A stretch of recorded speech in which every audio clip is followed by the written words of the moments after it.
Gordon.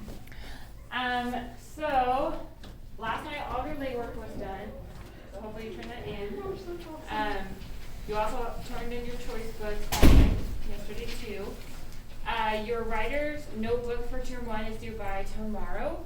So we did it all in class.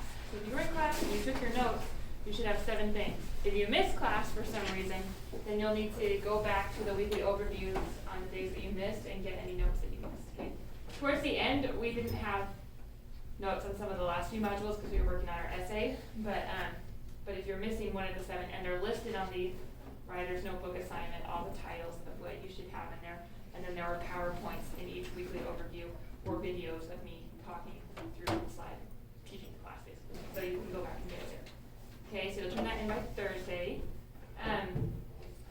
All of your reading questions for To Kill a Mockingbird will go on term 2.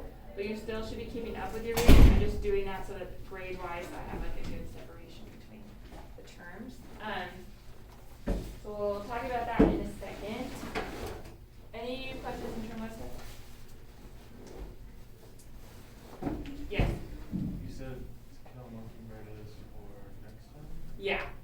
So I think there's one entry in your writer's notebook that we talked about story in place, but that'll go on term 1, but everything else for To Kill a Mockingbird is on term 2. I need to fix some of the due dates on Canvas because they kind of were crazy and didn't tell us that we were doing phase 1 until kind of late. So anyway, I'm a little behind in grading and what it looks like in the grade book, but I will fix that.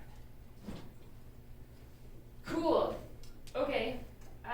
So on Canvas, they only differentiate the semesters of the class on Canvas, not the quarter.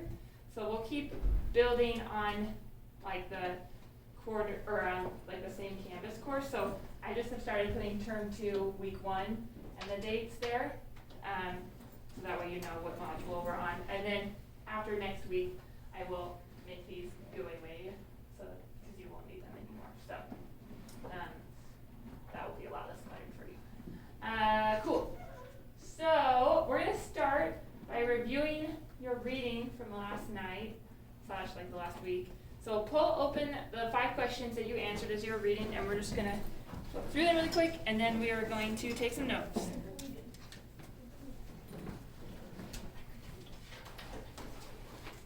Okay. So, let me find the right question. The first question had to do with Boo Radley. So what happens with Boo Radley in this part of your reading?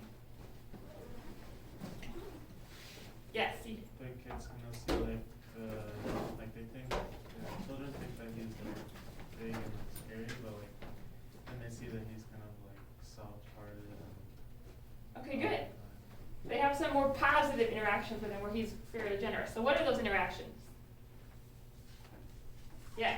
He leaves treats and gifts for them in the knothole of the tree. Okay, so they're thinking that he's leaving that stuff in the knothole, right? Which comes in that second question. So what stuff is left in there? What makes you think that it's Boo Radley leaving this stuff? Yeah. Well, I guess he's they've been trying to get him to come out and feel comfortable. They've even tried to recreate scenes from his past and broken a nose. Yeah. So they've been trying to communicate with him, so maybe he's trying to communicate back. What else makes, who else thinks that it's Boo leaving stuff in the knothole? Okay, what makes you guys think that? Yeah. I don't know, it's just, they go through, when they first start running stuff, they go through all of the characters and all the other people in the neighborhood and think about the reasons why they would be leaving stuff in the knothole. But it just doesn't really make sense for anyone else, and also, it's he leaves carvings of Scout and Jem, right? Yeah. So, who else would do that and then not tell them about it and just leave it in the knothole? It really only makes sense that it's him. Okay. Yeah, so based on some of the other descriptions of stuff, it's okay, who else would be doing that? Where is the knothole located? In his yard, right? Then some people are would Nathan be leaving stuff? But why does it not make sense that Nathan would be leaving stuff? That's his older brother, right? Yeah. Because He filled it in, right? Why would he fill it in if he was leaving stuff there? Also, he has a giant house to keep all his stuff in, so why would he be like hiding things? Why do you think that Jen is so upset when Nathan fills up the hole? Let's go someone besides CJ. Yes. Well, I feel like maybe it was kind of his way of like communicating with Boo, and so when this hole got filled in, it was like he didn't know how to communicate with him anymore. Okay, so he was sad, he loses that channel of communication, but also maybe be sad about Nathan filling that up.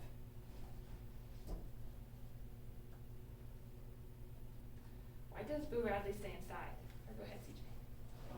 Like his brother is kind of like authoritative and like bossy, so he kind of like doesn't want to like make friends or like going out of the house much. Okay, yeah, he's very bossy, he tries to keep him inside. Scout and Jem leave him a letter in the knothole, and that's when it gets filled up, right? When they start to communicate back. And so it does seem sad that, like, if it's Boo Radley, if he's leaving stuff in there, that his brother would be like, I see that you're making connections with people, and like shut that down, and just kind of, you know, cut Boo off from the rest of the world in another way. Cool. Are there any other things that come up with Boo Radley in this section? Yes. Did we already mention he gives the blanket? No, we did not. So tell us about that. So Scout and her brother get woken up one night. It's like a snowy night. For some Yeah. reason, someone's house like their neighbor's house catches on fire, and so everyone gets up. And they stand off to the side near the Radley's house, and everyone is just focused on the fire, and the fire is spreading, and so they're trying to get that under control. And Scout's really super cold, and so I guess Boo notices that, and he gives her a blanket, but she doesn't even realize. Yeah. She just takes the blanket and doesn't even realize, and then I think she's kind of mad at herself for not turning around. and Yeah. seeing Being Boo. so oblivious, right? And how do they decide that it was Boo Radley and not someone else? I think her dad told her, right? Yeah, her dad says that because where's everyone else in the town? Oh, everyone else was just at the fire. Yeah, they're all helping with this fire thing, and the Radley house is behind them, right? They're standing back by them, so then Boo would have the vantage point of possibly seeing her and bringing this blanket, right? She was probably in shock and just really cold, didn't realize. When my house burned down, actually, it was like January, and we were standing across the street, looking at this house burned down, right? And I was like, I didn't realize it, but I was like shivering, right? Like, because it's January in Oregon, and luckily it wasn't raining. Although maybe that would have been better for the whole fire situation. I don't know, but someone was like, do you want a blanket? I'm like, I'm not cold, but I didn't realize I was cold. So I wonder if she was just like in shock, kind of in that same way, and didn't realize. And then she was like, ugh, I waited my whole life for this, and I blew it. I blew my moment, right? Anything else with Boo Radley? Okay.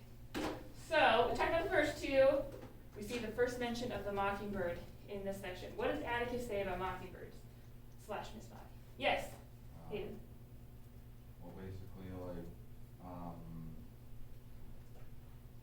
that you shouldn't kill them because all they try to do is just make music and try to be just, they haven't done anything wrong. Yeah.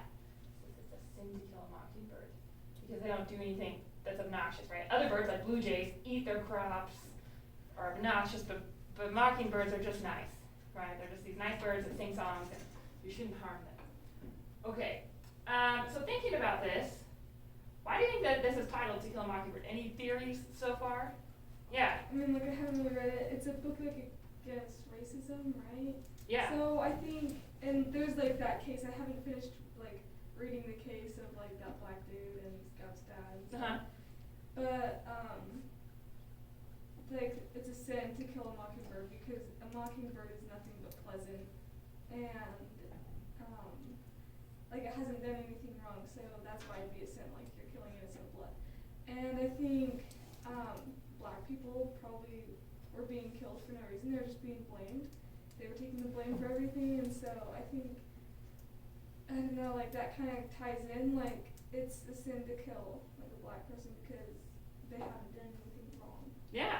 So maybe it's symbolic. I like that. She's taking her lesson from last time, applying it. We'll have to see. CJ? I think the title kind of reflects on, like, add on what she said. For example, Boo Radley. He's kind of like just a kind, sweet person that's trying to do something good, like with filling the novel. And something bad happens to him with his brother is really authoritative, and then I think the whole thing tying with like with what Atticus said is like it's a sin to do like bad stuff to good innocent people. Okay. So maybe it extrapolates further than just race. It's just talking about good people in general, and how it's a sin to commit crimes against them in any way, whether that's like socially harming them or. Okay, I like that. Someone in my last class came up with this elaborate story of how like maybe someone kills a mockingbird and then Boo Radley like brings it to the door and is like, I don't know, maybe we'll have to see. But I was like, I like where you're going with your little creative story there. So we'll have to see. Is there going to be a mockingbird literally shot, or is it more symbolic in nature? Who knows? We already established that only mentions it like once or twice though. So It could be at the climax when it's like very important. You don't know. what if I do know? Okay.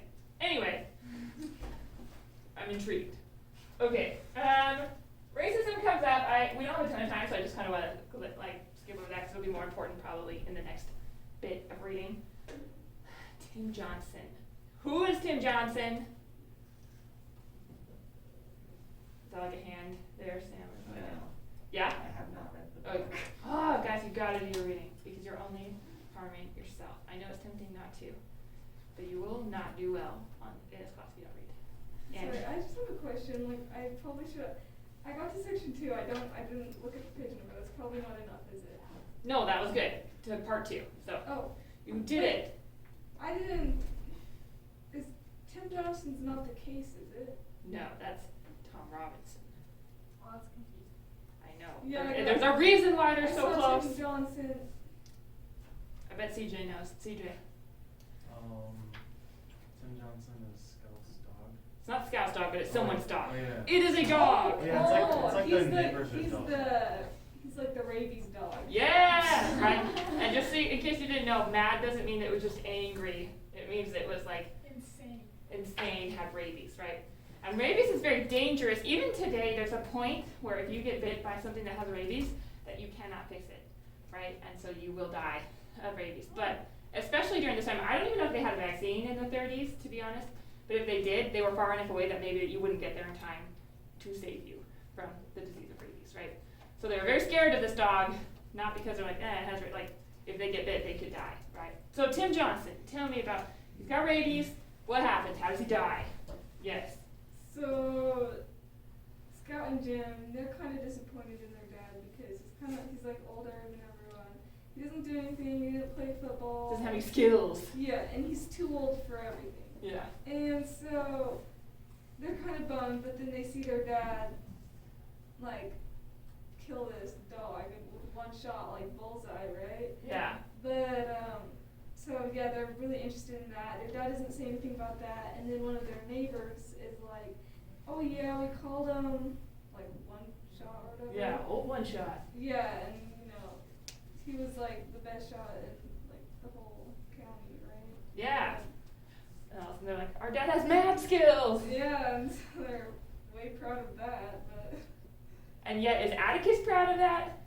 he's just Jen was saying or the neighbor was saying something about him being like very humble. Like once he realized that God gave him like in the book it says like God gave him like a unfair advantage, yeah. And so he decided to put the gun away after that once he realized that. Yeah, I think he's just a humble man. Yeah. So basically, as a kid, there's nothing better than being able to say, my dad could beat up your dad. right? Where like, my dad could do this better than your dad. Like, your dad's like your superhero, and they're like, our dad is the lamest. He doesn't have any special skills. They're like, oh yeah, he can play like this Jew's harp, which is like this weird thing you put in your mouth that goes doing, doing, doing, doing. It's weird. Yeah. I actually would be pretty impressed that like my dad could play the Jew's harp, but whatever. And he's like a lawyer. He can make someone's will so airtight, and they're like, oh my gosh, that's like the lamest skill. Like, I need something marketable here, right, in the playground. So all of a sudden he like shoots his dog with one shot, and they're like, oh my gosh, we're having the coolest dad. But this poor dog, he kind of lumbers through, and it's a weird story. You should be asking yourself, like, why the heck is this story in here? Because that's weird in the context of the whole thing. So, the reason that you watch this, it was like you were watching, it was so good, read this, is because it will come back and it will mirror something else in the book. So I want you to be, as you're reading, thinking about, okay, what is this Tim Johnson story doing there? Does this sound like anything else in the story? Could it be symbolic? Okay, so just like ponder that, file that away. Cool. Any other questions about your reading last night? Okay. So today we're going to take some more notes in our Term 2 Writer's Notebook, so do not get confused and put this in your Term 1. Go to your Term 2. This will be your second entry for this Term 2 Writer's Notebook, and we're going to talk today about literary analysis. So you can just write like 2 literary analysis. And please try to make it clear where your entries start. It's been super not fun trying to Where's Waldo where your entries kind of start in the notebook. So those of you who have made it clear, thank you. So we're going to talk about a tool called Diddles that will help you look for patterns in text that will help you with literary analysis. So term 1, we spent like the whole term on an argument essay, right? Which usually we go through that much faster, however, COVID. So, and that essay was like a standalone essay. And it was important because basically in any class that you take, they could ask you to write an essay, and now you could find stuff for it. You could put it together, you could create an argument, right? So that's really good.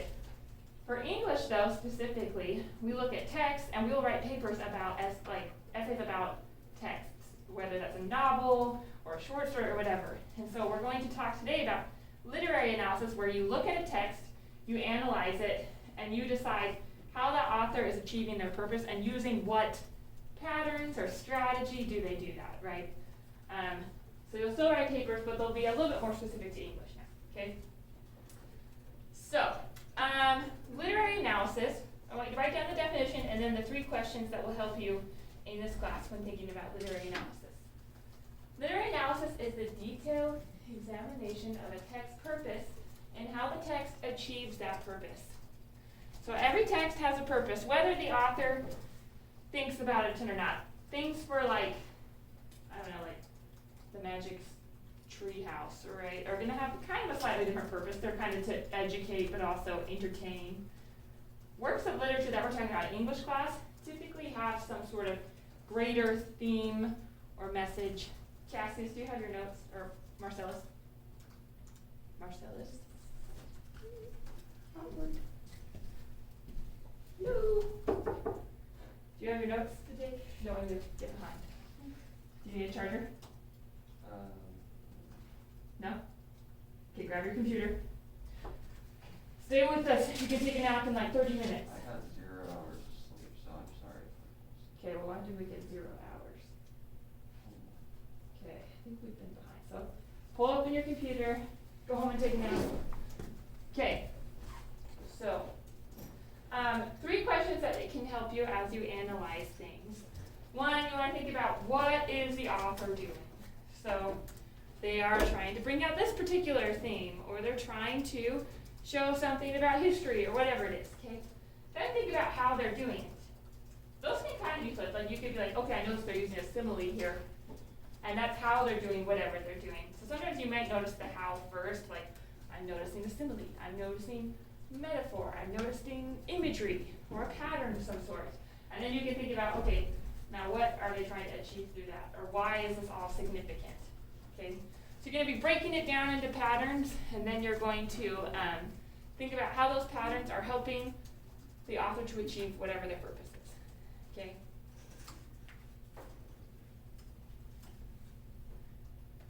Questions so far?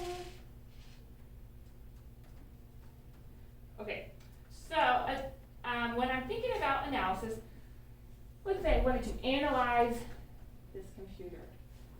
What are some things I could do to help me analyze a computer and its purpose? You can open it up. I can open it up. It's like you do the next slide. Okay, well I can start labeling out. Oh, computers don't really look like this anymore, but like go with me. Right? Like they're much tinier, fancier. But you're like, okay, here's the memory, here's a hard drive, there's a cool fan thing, and you're like breaking it apart, right? You're labeling things. But if you just break it apart and leave it like that, that is called chaos. Or, as my great-grandfather, who could not say this word, said, coas. My grandpa was Chacos. Chacos! Okay, none of that is helpful, right? If you just break it apart, your mom's gonna be like, what the heck? That was a really expensive computer. Like, why would you do that, right? So that is bad. So when you're analyzing literature, you don't want to just be like, here's pattern, how cute is this? That isn't very useful, right? You want to put it back together to understand the whole better, right? So we're breaking it down to put it back together. If all you do is put it back together the exact way it was, that's excellent. You now have a better understanding of how a computer works, right? If you're like, okay, take all this and oh, I see this about the whole, that's great. You can also put it together in new ways, like make yourself an electrocution toilet. I don't know, okay? But when you do that, it's no longer chaos, but it's insightful and theoretical thinking and expertise. And that's what it means to analyze. It's not just the breaking down, because we all think about, okay, cool pattern, but monkeys can find patterns, right? And you guys are much smarter, hopefully, than monkeys. So we need to put them together to then say something about the text and how the author is achieving their purpose, okay? So a tool to help us do that is called DIDDLE. So write that down. It's an acronym. And you can just write down the acronym, unless you want to write down helpful tool to analyze. You can do that too. It stands for diction, images, details, language, and sentence structure. And we'll talk about each of these more in depth. So these are patterns that you can look for and analyze to then help you see what the purpose for the text is.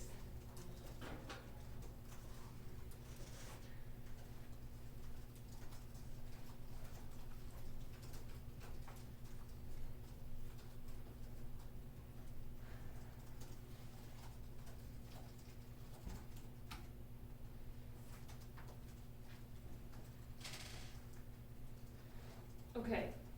Does anyone know what diction means? Like how you say it.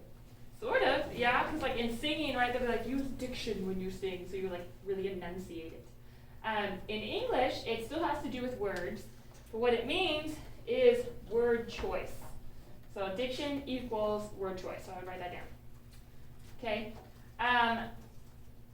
The way that I remember that diction means word choice is diction sounds like which word? Dictionary. Good job. Dictionary. And what's in the dictionary? Words. Words. And you can choose them, right? So it's your word choice. Okay? Now there's two ways of finding patterns in diction. You can think about what is called a word's denotation and their connotation. Has anyone heard those before? Yeah? It's okay. If you've heard it, that's great, but I know, so I can explain. So, yeah. Is the connotation, I guess, is it, well, I guess this is invitation, how to say, if it's sarcastic, or if it's, Yeah, it could have, your connotation has more to do with the feeling, right? Yeah. Yeah, I think it's connotation, it's your own perspective of some kind of thing, and then denotation is the dictionary, Definition. yeah, it's the exact. Yeah. Okay, so your denotation is your dictionary definition. So, let's think, I want us to think of connotation as being on a number line. Okay, so hopefully you've seen this in math at some point in your life. So they have these things called number lines, right? And they got a negative side, a positive side, and then the middle is your neutral 0. Okay, let's think of words that mean sad. So we got sad. What else means sad? gloomy. Okay, what else? Depressed. Depressed. Anything else? Under the weather. Blue. Blue, under the weather. I like that. Melancholy. Melancholy. That's still like. Well, I mean not, but like I like. That was a good word. What did you say? Sorrowful. Sorrowful. Okay. So all of these. What did you say? Oh, no, I said wow. Wow. Okay. So all of these have the same denotation, right? They all mean that you are like upset, right? Okay. What if I said, okay, where on this number line of negativity? Well, I guess it goes on the negative side, but where would sad go? Kind of in the middle. Okay. Yeah. I mean, it's like sad, but it's like Okay. What about sorrowful? Is that what It's a little. further negative, maybe? I think it's in Wait, the middle. I'm like 0 confused. What is the negative. negative and positive? Like, Yeah. So this is like, oh, sorry, like the vibe associated, like the feeling of the word. Oh. So which one is more Wait, negative? is- If someone said, I'm sad or I'm sorrowful, which one sounds worse? Sorrowful. Okay, so maybe sorrowful. So I can put that maybe a little bit Wait. worse than sad. Is the right side like is that happy on the right side? Yeah, so this would be words like joyful. Okay. Right, all of these are going to be negative, but some feel more negative than other. What about gloomy? Where does that go? In between like Yeah, sad maybe and a sorrowful. little bit past sorrowful. Yeah, Like- I'd say Yeah, like right there. Like, so some of you would put it here, maybe some of you put it No, there. like really close to sorrowful. I would But put a it little full behind. sad. Right next to it. Okay, in this general vicinity, yeah, this is a really scientific process. So. What about, I just spelled gloomy. What about depressed? All the way. All the way down. Yeah, it's like maybe down here. Yeah. Under the weather is like a little 0. Yeah. What about blue? No, same it'll get Same. between under the weather and sad. Yeah, so it's like, I'm feeling blue, and you're like, that's at least the color still. What about melancholy?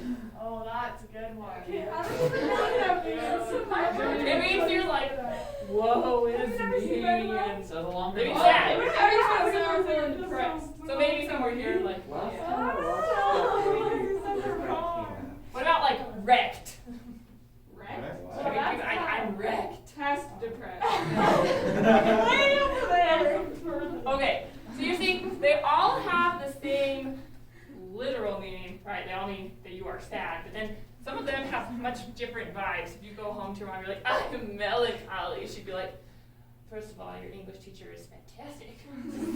But also, you're being a little dramatic, right? Like maybe you're just, unless you really are melancholy, then say it. Express yourselves, right? So you'd want to look for patterns, right? You want to look for patterns in just the denotation. So are there a lot of words that mean the same thing? In common? Like happy and glad. Yeah, so if you saw a lot of happy, glad, you want to be like, oh, look, there's this pattern of like happy words. I don't know why I was going to the sad side of things, but you know, what's funny. Okay. A common pattern in literature, you'll see words like that have to do with light and dark, and those can kind of have like symbolic or like thematic meanings, so like good versus evil, or like things that like have to do with life and death, right? So you could look for those kinds of patterns. I once saw a poem that had a bunch of body parts in it, and it was kind of like a depressing poem. It was kind of like about death, and so it was like there were these disembodied body parts throughout, and it kind of like mirrored this like death vibe, which is like, That's terrible. That's kind of exciting. yeah, so exciting, right? Yeah. That's terrible. I think it was like it was I can't remember the word for it, but they were like talking about some like problem, and then like halfway through the thing, like it was like trying to like justify like cannibalism or something like that. Ooh, I don't think I've read that one. It was like I can't remember what the word was. But maybe in that cannibal one, they'd want to put body parts in there to be like, I got this cannibal vibe going on, right? Like, Oh gosh.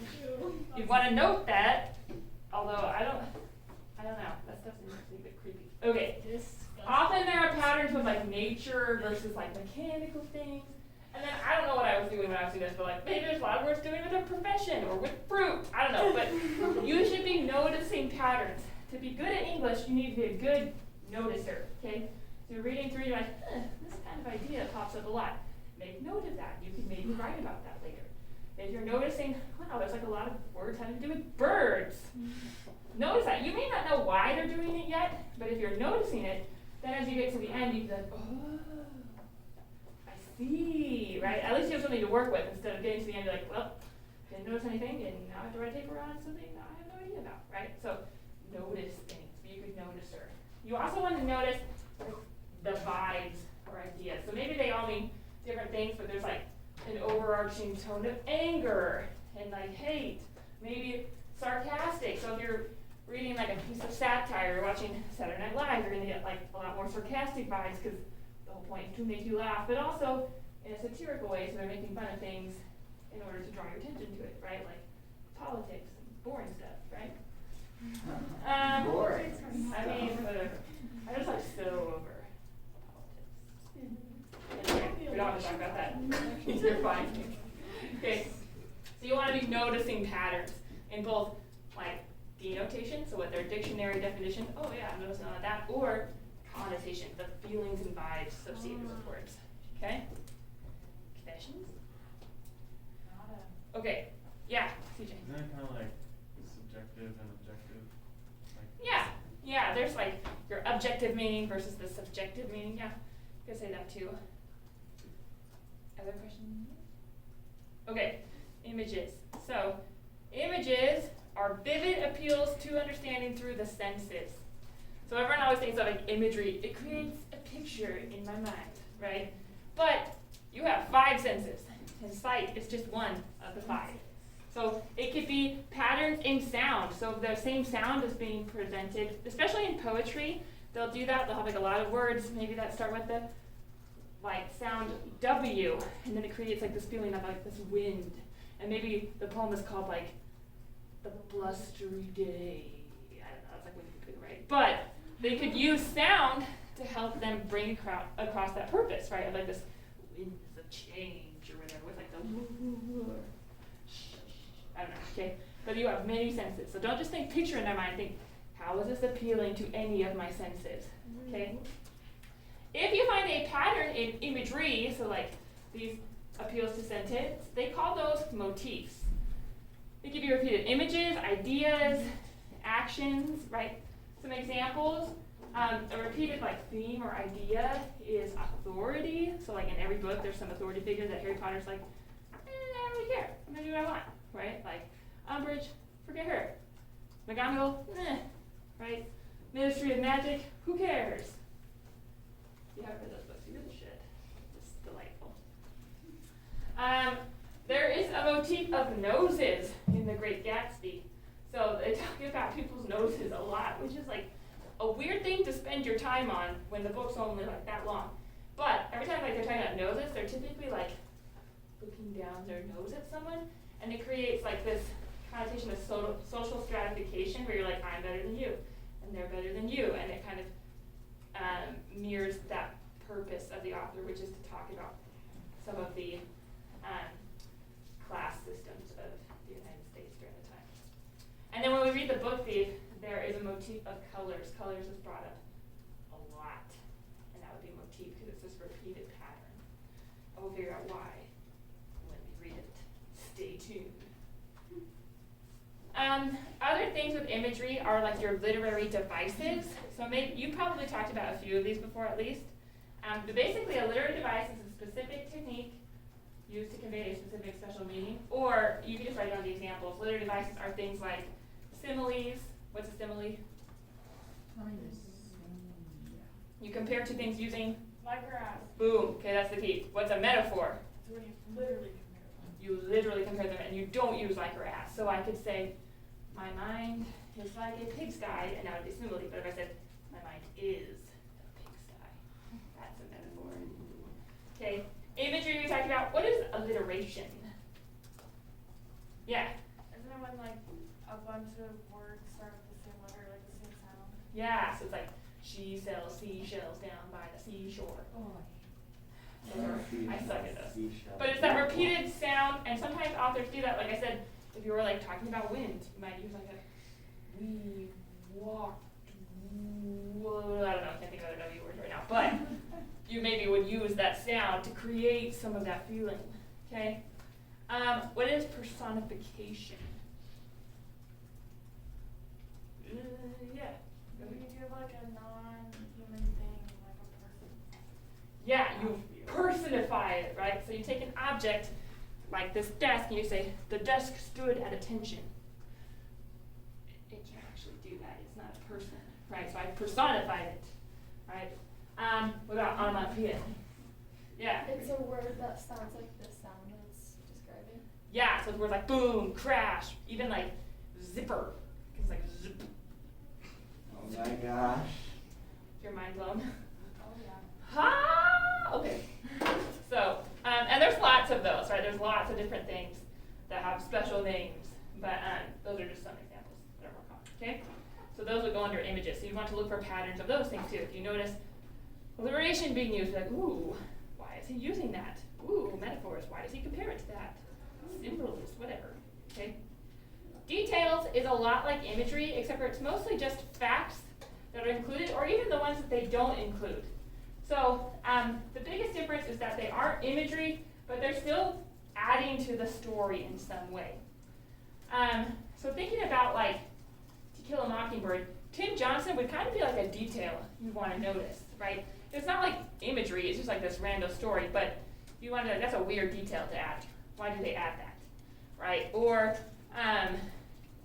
like in horror films, they leave out a lot of details because otherwise it would be creepy if you knew that like from the beginning they were all dead, right? Like they leave that out and then slowly you're like, oh my gosh, what's going on? And then you're like, psych, they were all dead to begin with, right? And that's when you're like, ah, right? If you just led with that, the story is a lot less exciting, right? So it's what they add in and what they leave out. So you should be like, okay, not necessarily imagery, but like this detail is in there. Why is it in there? Why is it called To Kill a Mockingbird? Why, like, that would be a detail that you've never seen when they talk about that, right? Questions? Okay. L is for language. It's not asking you, like, it's in English. Like, that's not what it is, okay? And it's different than word choice or diction. It's like the overall use of language, okay? So you're looking at the piece as a whole and saying, what is this language like? So when you're doing word choice, you're looking at individual words within a text, right? But you'd want to look at something and be like, okay, this is a very formal piece, right? Probably because it's a speech to the Queen of England or something, right? If it's clinical, maybe like when you hear people at court, they're like an expert witness, and they're like, the carotid was sliced, blah, blah, blah, and like they're talking like, not like, there's this dude bleeding out, but they're like, sliced, blah, blah, blah, and they're very clinical about it, right? Whereas like I would probably be like, blah, that would be my word, right? Like, blah, instead of like, oh yes, there was a severing to the special artery, that's very cool, whatever, okay? Jargon means that it applies only in like one circumstance. So like, if I go to a mechanic and I want them to fix my car, they're gonna use a lot of jargon. They're like, well, your carburetor is corroded and like your oil pan is cracked. Like, none of those words really have meaning outside of a car mechanic area. Even some of the stuff we talk about in English, right? Like alliteration, onomatopoeia, those don't really have meaning beyond literature, right? Although the skills that you learn in English do transfer, right? But they're like things that apply to just one setting. A lot of you probably know lots of jargon that apply only to whatever. Like TikTok, there's probably jargon in that, and I don't even know, right? Like, okay, I don't know what these words mean. Anyway, but you're looking more holistically at the whole piece rather than like at individual words within. Individual words are diction, language in diddles is like the overall thing. Okay, cool. And then the last thing is sentence structure. So it's also called syntax. Maybe you've heard that before. Maybe sometimes you get like errors on your computer. They're like syntax error. It means that you've like plugged in a formula wrong or something. Like on your calculators. Have you ever had that? Yes. Yeah. That makes so much more sense. Yeah, it's because you like put the formula wrong, or your parentheses were stupid, or I don't know, right? Math. But syntax is like the order of a sentence in English. And the way that you put them together forms phrases, clauses, and sentences in general, and it makes a difference, especially if there's like repetition. So if you think about like Martin Luther King's I Have a Dream speech, he repeats, I have a dream that blah, blah, blah. I have a dream that blah, blah, blah. I have a dream that, and that really drives that point home. You're going to remember that he has a dream. And what's his dream? Racial equality, right? Now let's say he did something different, and he was like, you are all racist because blank. You are all racist because blank. You are all, that would have a very different effect, right? And that audience would walk away feeling offended, right? And like defensive, rather than saying like, oh, I have a dream. That sounds very hopeful. I want to be a part of that future. That sounds nice. But if you just come out then, you are racist, like they're not going to listen to you anymore. So thinking about what you're repeating, what ideas you want your audience to walk away with. Also looking at like, are they using fragments? So maybe they're just like listing items with periods after them. That creates an effect. Having long run-on sentences. When we were reading To Kill a Mockingbird, and then also there's that short sentence that says, that was the summer Dill came to us. That would have been something sentence structure-wise that you'd want to know and be like, huh, this must be important because it's different. It breaks up the pattern of these long paragraphs. The sentence structure here is different than it's been. Questions about any of this? Okay, so these are all tools that can help you to analyze a text and to see what the author is doing and why it's cool. This is like the fun part of English. You're like a detective. You're a noticer. You're going to be so smart. So we're going to apply this to a section from To Kill a Mockingbird from your reading last night. So if you go back to Canvas, there is an assignment called Close Reading, pages 100 to 102. You're going to click on it. It is going to tell you to click on this link and then make a copy of that document. You're going to do so. And when you make a copy, it should look like this. We good? Okay, cool. In the previous class periods, my link was stupid, so I fixed it. But I think it's fixed by now. So, this excerpt is from chapter 9, and it's really important. It's Atticus is talking to Scout, and Scout has been getting a lot of flack at school and around the neighborhood about how her dad is going to defend a black man. And she is really confused and also sick of being made fun of for this. And she's trying to talk to him about what is going on. Okay, so we're going to use Diddles. We're going to dig in and try to understand this part better so that we can understand his purpose, or Harper Lee's purpose for this section. Okay, so the section right here starts with Scout talking, and she says, but I was worrying another bone. Do all lawyers defend Negroes, Atticus? Now, back in the day, Negroes was not offensive. That was the polite term. It was kind of like African American or black. Now, they had the N-word, and that was offensive then too. But here she is trying to be polite. So, let's talk about this first sentence. I was worrying another bone. Is she literally worrying a bone? Like, what does that even mean? So this is figurative. It's like imagery. So I'd be like, okay, I want to break this down. So thinking about this image, I was worrying another bone. What do you think that means? Okay, what animal likes bones? A dog. A dog. Okay, so this used to be an expression back in the day. It's like what old farmer people say. Like, I was worrying another bone, or I was worrying a bone. When dogs are worrying a bone, they're just like gnawing at it, right? Because that's what they do with bones. So here, this imagery or expression is being used to say that, and I would write this down because you're going to annotate as you go through. So to make a comment really quick, in case you haven't done it before, you highlight whatever you want to make a comment about, and you can either go to the side of the page and this little comment button will pop up, or you can right click and push comment like this. Okay, so here I would write, okay, this imagery invokes a picture of a dog gnawing at a bone and shows that Scout, and you can write what I'm writing, Scout is worried about something different than what they are currently talking about. And this is kind of like like a colloquial phrase, like this is stuff that they would have said in the South, like I was worrying in different bones. So it kind of just goes with their character, right? Okay, when I'm done, I just push comment, and that will save that comment. Okay. Why is there a stutter here? Because like Scout's not really a stutterer, so what happens here? Or is this gonna, yeah. Well, it looks like the first letter is a lowercase n. So Okay. it looked like she was about to say like a different word, and then she changed her mind because she was trying to be like polite to Atticus. Yeah, because Atticus right before this asked her not to say the N word because it's not nice. He's like, that's common, Scout, don't say that. So here she almost says it, and then she's like, oh, sorry, like I'm trying to be polite. So he asked me not to. So this is just like a detail, right, that you want to notice. Detail. I can't type sometimes.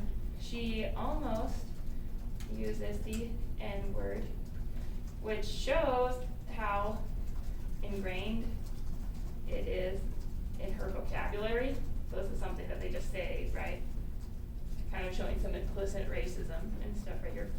But she is really trying to do what Atticus asks and have a polite conversation. Okay?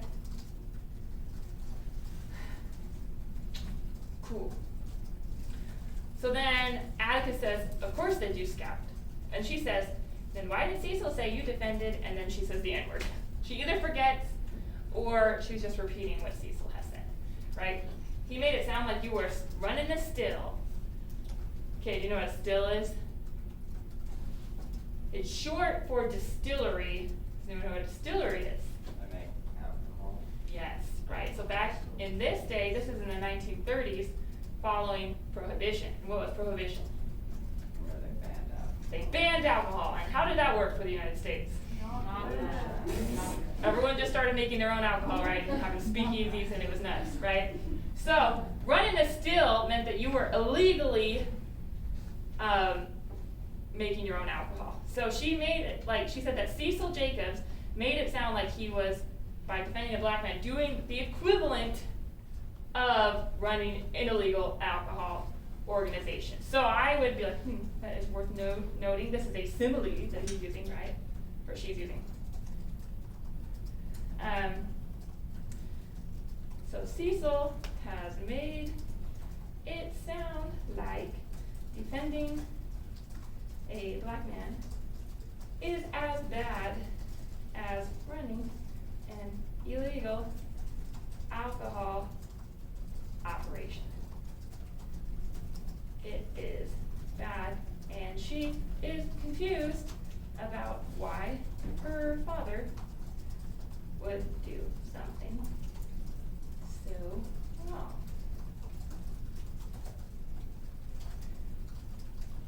Okay, so then Atticus says to her, Atticus said, I'm simply defending a Negro. His name's Tom Robinson. He lives in that little settlement beyond the town dump. He's a member of Calpurnia's church, and Cal knows his family well. She says that they're clean-living folks. Scout, you aren't old enough to understand some things yet, but there's been some high talk around the town to the effect that I shouldn't do much about defending this man. It's a peculiar case. It won't come to trial until summer season. John Taylor, who is the judge, was kind enough to give us a postponement, and then he trails off. Okay, so thinking about this, I mean, he corrects there, so he like shows right here this word choice, I guess. This word choice shows that Atticus isn't okay with using the N-word, and different than most people in their town. And then also, this whole situation, like after he says that he's defending Negro, what does he do? He says his name. He says his name. What else does he do? Yeah. He talks about the actual person. I feel like a lot of times in stuff like this, and in cases like this, people will just talk about like what they did wrong or all the stuff against them, but he actually talks about Tom Robinson like as a person and like explains everything about him to him. Yeah, so this whole part from his name's Tom Robinson down to their clean living folks, he's giving us details about Tom Robinson, and this humanizes him, right?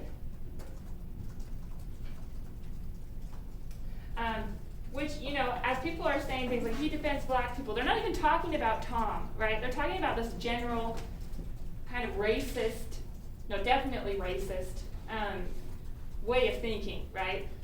And so by making Tom feel human, he's helping to break down her own prejudice, right? Because to combat prejudice, what prejudice is you're making assumptions about someone based on the way that they look, or where they're from, or their heritage, or whatever, right?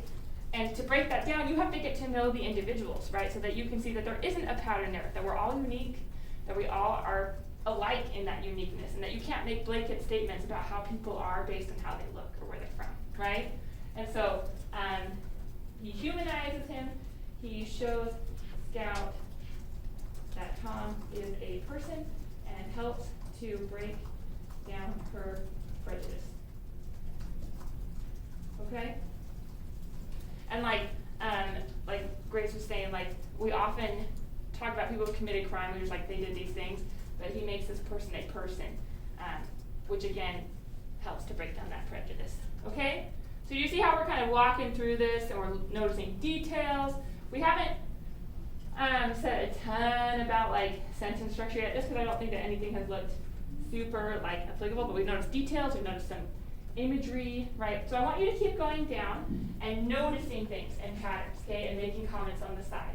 And you're gonna finish that and turn that in on Canvas. You could work with someone next to you if you want, or you can work by yourself, but you both need to turn it in separate. We have about 8 minutes maybe to finish that up. And then the other things that you're gonna do at home when you're finished with this, so if you need to finish this at home, then you should do that. You're gonna read through page 238. You're gonna start the trial scene. It's very good, so that's exciting. There's gonna be 4 questions instead of 5 tonight, asking about your reading. One of them asks about Aunt Alexandra who comes to live with them, which is like the lamest. So, yeah. Is it 238 or 239? Because on the board it says 238. I could have been that wrong. It's whatever the end of that chapter is. Oh. I will check that out. 238. Good catch. I will fix that. Okay, so 238. Aunt Alexandra. Then there's a mob at the jail, which is very exciting. So we can tell you a little bit about that. Racism is becoming more overt, and they start mentioning this guy named Mr. Dolphus Raymond. So that's right before they enter the courthouse, and there's a little blurb about him for a few pages. So I want you to write some stuff about that, and then some stuff about the trial in the first bit of testimony. Okay? Questions about that? Okay, and then the last thing that you need to do is we're going to start talking about parts of speech to review some of that so that we can then eventually talk about cooler things like phrases and clauses. So you need to take a pre-test on the parts of speech. So if you go to the module, you can either click on the overview or right here it says parts of speech pre-assessment. You just need to take it. There's like 40 questions, but they're pretty easy, like which one's the noun, which one's the verb, or this is a what part of speech, right? You will get 40 points just for doing it. So don't freak out, but I just want to know what you know so that if everyone knows what a noun is, we can move on from that and talk about adverbs or whatever, okay? So do your best, but you'll get 40 points, even if you get a 0 out of 40 when you're really trying, okay? Which I don't think will happen. But who knows? You guys might be special. Okay? So those are the 3 things you're going to do. You're going to finish the close reading thing, you're going to read and do those questions, and then you're going to do the parts of speech pre-assessment. Okay? Questions? Excellent. Hop to it.